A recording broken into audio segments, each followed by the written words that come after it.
If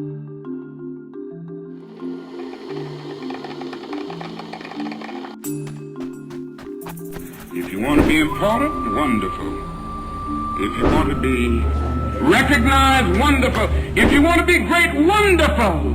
But recognize that he who is greatest among you shall be your servant. That's a new definition of greatness.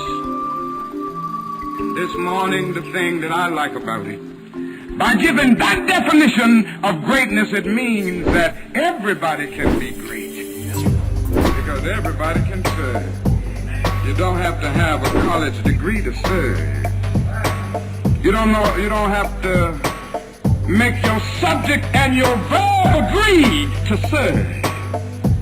You don't have to know about Plato and Aristotle to serve. You don't have to know Einstein's theory of relativity to serve. You don't have to know the second theory of thermodynamics in physics to serve.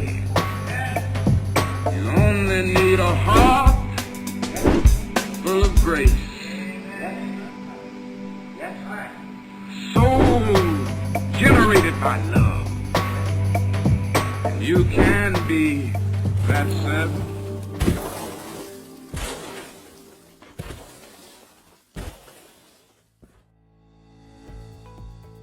Happy New Year, Supreme Lending, and welcome to another year of Personal and Professional Best. With the start of a new year, we all come in with our best intentions to make 2026 the best year it can be. And before we even settle into a rhythm, we pause for the first holiday of the year, MLK Day. It's an appropriate moment to stop and reflect on what matters most in life. As you just heard in that opening clip, Dr. King reminded us that service isn't a role that you're assigned. It's not a title you earn, it's a calling. He said everybody can be great because everybody can serve. And that's not just encouragement, it's a challenge. You probably heard the great author Simon Sinek talk about start with the why. The idea that great organizations don't begin with what they do and how they do it, but why they exist. Today isn't about Simon's why. It's not about Apple's why or Chick-fil-A's. It's about our collective why. And just as importantly, your personal why. At Supreme, our why, our mission is simple, but it isn't easy. Serving others before self. That's not a slogan. It's a decision we have to make again and again and again. Just a few weeks ago, we kicked off a new partnership with Live Luxury at an event we hosted with our good friend, Horst Schulze. And what struck me wasn't the elegance of the room or even Horst's constant call for excellence, though both were there. What struck me was the clarity and simplicity of his enduring legacy, service. Because service, at its best, isn't about impressing people. It's about honoring people.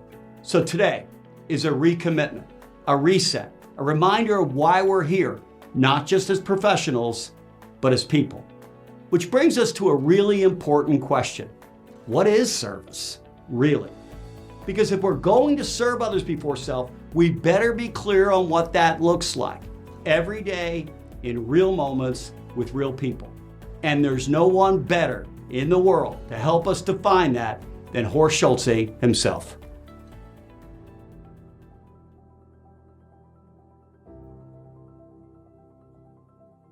Service has to start the instant I make contact with my customer. So it starts with a fine greeting. It starts with a fine hello, with fine welcome, a fine good morning or whatever. Because that is the moment, and this is very important, because the first moment when you make contact with somebody, you cannot help it. You make a decision about the other person. So understand, the first moment when you meet your customer, they make a decision about you subconsciously just as you do about them. So the first step of service must be a good one. Welcome, good morning, whatever. The next step of service is complying to the customer's wishes. It's not about you anymore at that moment. It's all about that customer.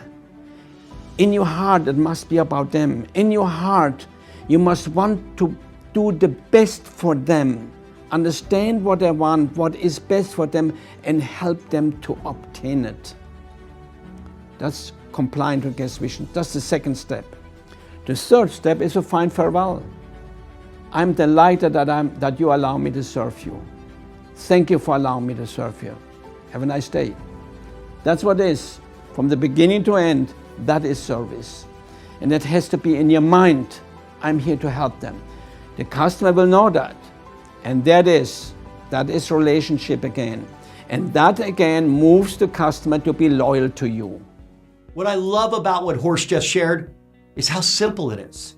Not easy, but simple. Because great service doesn't require a manual the size of a phone book. It doesn't require a complicated system or a dozen new initiatives.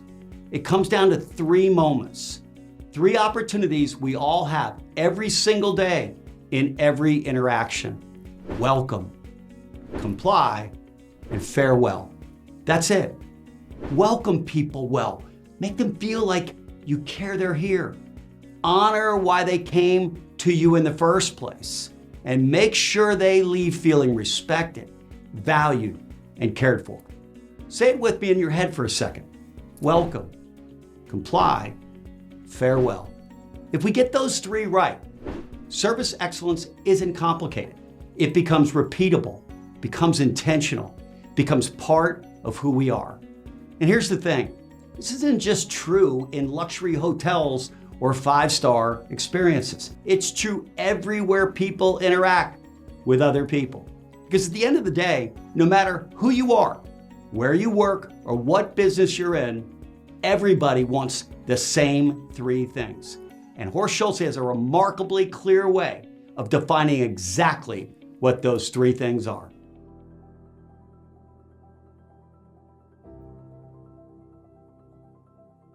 It is fascinating that whatever you purchase in life, you have a subconscious expectation. Every customer has the same expectation no matter what you buy. May it be a bottle of water or a real estate sales, it really doesn't matter.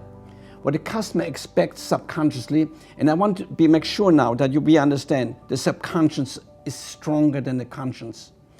What you expect subconsciously, everyone, is that the product is defect-free. Nothing wrong with the product. If you buy a bottle of water, you don't want anything to swim in it. Number 2, what you expect is timeliness. And that is very, very important because you must respond timely to everything. So no defect, timeliness. And number 3, what you expect is that the people who give you the bottle of water are nice to you. And here's the fascinating thing.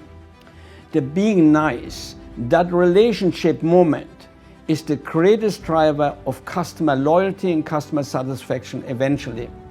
We must understand that. So, with other words, it's your relationship that keeps your customer and defines you as an excellent salesperson or just as somebody who pushes something. Horst put it simply.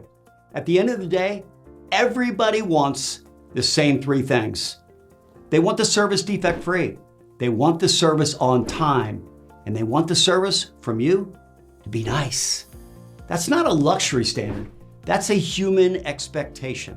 And most of the time, we work really hard to deliver on all 3 of those things. But let's be honest, things don't always go as planned. We're not perfect. Files get complicated. Timelines shift. Communication breaks down. Life happens. The truth is, service excellence isn't proven when everything goes perfectly. It's revealed when it doesn't. Because those moments, when something goes wrong, become defining moments. Not just for the customer, but for us. They remember how we responded. They remember whether we listened. They remember whether we owned it or explained and rationalized it away. And that's where our mission, serving others before self, really gets tested. When it's inconvenient, when it costs us time, when it requires humility. So the question isn't if things will ever get off course. They will. The real question is, what do we do when they do? The fact is, you will run into customers who are unhappy. or actually experience a problem. So what to do? Well, now what sets in or should set in is excellence in problem resolution. The customer comes and expresses their problem. It's essential that we carefully listen. Next, empathize. Truly empathize. I feel bad. Next, apologize. Even if it was not your problem, apologize. They want to get rid of their frustration, that's why they're telling you. So apologize, empathize, apologize. Next, correct if there's something to correct. And next, in fact, delight them. It was easy in my business to delight them if they had a problem. We knew what room they lived in, they were staying in. So after apologizing, after correcting, we send them some cookies. We send them some flowers or a fruit basket or whatever. So no question. Listen careful. Empathize. Apologize. Correct and delight. That's how you keep this customer. Instead of becoming a terrorist, they now become loyal, fiercely loyal, and will tell others positive things about you. As we close today, I want to come back to something simple and something deeply important. Service. Service is a noble work. Not because it's glamorous, not because it gets noticed, but because it puts others first. Jesus said it plainly, the greatest among you will be your servant. That's not a leadership strategy, that's a way of life. And what I love about that truth is that it's available to all of us right where we are. You don't need a title to serve. You don't need authority to lead. You don't need permission to do the right thing in life. As we step into 2026, today is a recommitment for all of us, not to perfection, but to intention, not to position, but to posture, to choose service over self, to see people and not transactions, to lead not from where we sit on the org chart, but from how we show up for others daily. Because when we lead through service, trust grows, relationships deepen, and the work we do becomes more than work. It becomes meaningful. So let's make 2026 a year where we don't just talk about service, we live it in every interaction, in every moment, with every person we're privileged to serve. And if we do that, if we truly start with our why, if serving others before self isn't just something we say, but something we live, then 2026 isn't limited by the market. It isn't limited by interest rates. It isn't limited by any circumstances. Because when you lead with service, growth follows, trust follows, and opportunity follows. So let's start this year the right way. Let's start with our why. And if we do that, there's no limit to how far we can go together in 2026. Best is waiting. Meet you there. Tell us the story of the first recorded idea of hospitality. You told it to me before we started. Tell it to us. Yes, in fact, the first real explanation, teaching in hospitality that I have found was from Saint Benedict in the year 500. He wrote a directive to his monasteries, because when people traveled through Europe, they stopped for shelter in the monastery. And he said, if a guest arrives, treat them as if it was Jesus himself. Wow.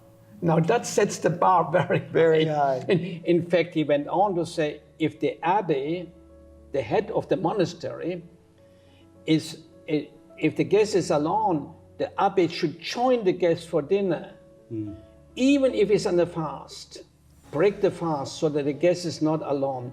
But before you sit down for dinner, wash their feet. I love it. How close do we come in our hospitality? If we would take that idea and we would share it with all of those in our lives, at home, in the workplace, in the neighborhood, with friends, family members, with everyone, we will make a significant impact on the world